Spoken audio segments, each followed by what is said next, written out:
నమస్కారం. తెలుగు సామెతలు నానుడుల గురించి అవధాన్లో విజయలక్ష్మి గారు చిన్న కథల రూపంలో కొన్ని సామెతలు మనకు తెలియచేశారు. ఆ కథలు నానుడులు ఏంటో తెలుసుకుందామా మరి? ఏమ్మా మీనాక్షి వదిన, నువ్వు మీ తమ్ముడి పెళ్లికి కొనుక్కున్న ఆవపిండి రంగుకి నెమలికంఠం రంగు అంచున్న పట్టుచీర ఒకసారి ఇస్తావు? మా అత్త కూతురు పెళ్లికి కట్టుకుని మళ్ళా రేపు నీకు తెచ్చిస్తాను. కామాక్షి అడిగింది పొరుగింటి మీనాక్షిని. ఈవిడికి అన్నీ అరువే. ఇప్పుడు ఈవిడికి ఆ పట్టు చీర ఇచ్చానంటే ఆ పెళ్లిలో ఎక్కడ పడితే అక్కడ కూర్చుని మాపేస్తుందేమో అని మనసులోనే మూతి తిప్పుకుంది మీనాక్షి.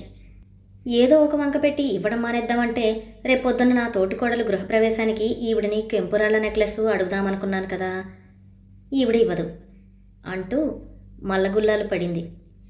ఆఖరికి ఒక ఉపాయం తోచింది మీనాక్షికి. లోపలికెళ్ళి దాపుడు చీరలు పెట్టుకునే పెట్టెలోంచి ఆ పట్టు చీరను తీసుకొచ్చి కామాక్షికి ఇచ్చింది. తర్వాత తను గబగబా తయారయ్యి చేత్తో ఒక పీట పట్టుకుని కామాక్షి వెనకే పెళ్లికి బయలుదేరింది. ఇంక పెళ్లిలో మీనాక్షి కామాక్షి వెనక వెనకే తిరగసాగింది. కామాక్షి ఎక్కడైనా కూర్చోబోయేసరికల్లా వెంటనే పీట వాల్చేది మీనాక్షి, చీర మాసిపోకుండా ఉండడానికి.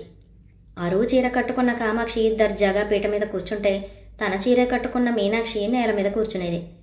ఆ విధంగా తన ఆవపిండి రంగుకి నెమలికంఠం రంగు అంచున్న పట్టు చీరని కాపాడుకుంది మీనాక్షి. పెళ్లికి పట్టుచీర అరువిచ్చినమ్మ పీట పట్టుకుని వెనక వెనకే తిరిగినట్లు అన్న నానుడి ఈ కథలోంచే వచ్చింది. ఎవరికైనా ఏదైనా వస్తువు అరువిచ్చి దానిని కాపాడుకోవడానికి నానా బాధలు పడినప్పుడు ఈ నానుడి వాడతారనమాట. ఇప్పుడు మరో నానుడి గురించి తెలుసుకుందాం. అనగనగా ఓ అప్పారావు. ఆ అప్పారావు దగ్గర బోల్డు డబ్బుంది, కానీ అంతకంటే ఎక్కువ పిసినారుతనం ఉంది. వాళ్ళింట్లో అందరికీ కలిపి రోజుకి ఒక పావు పాలు కొంటాడు. అందులో ఓ ఉగ్గు గిన్నెడు పాలు వేరేగా తీసి ఉంచుతాడు. సరే, ఆ ఉగ్గు గిన్నెడు పాలు ఏం చేస్తాడంటారా?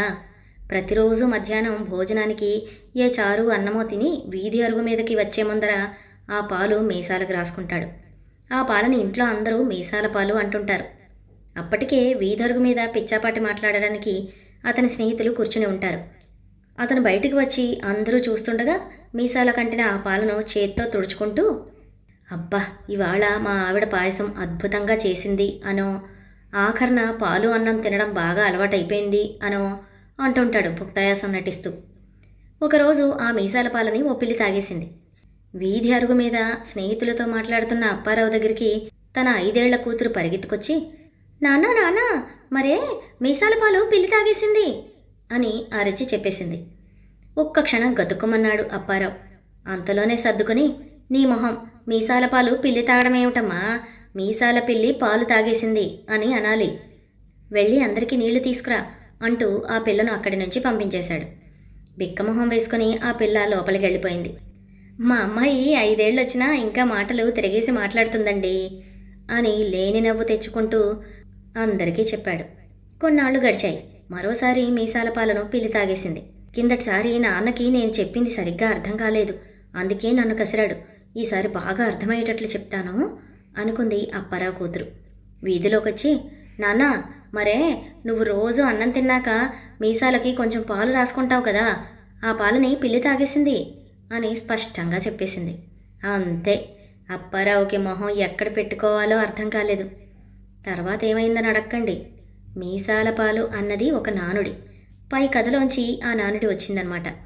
లోభిగా ఉంటూనే కేవలం ప్రదర్శనకే కొన్న వస్తువుల్ని మీసాల పాలు అనొచ్చు. కానీ ఈ మాట ఈ మధ్య ఎక్కువ వాడుకలో లేదు. మరి ఈ సామెతలు నానుడులు మీకు నచ్చాయా?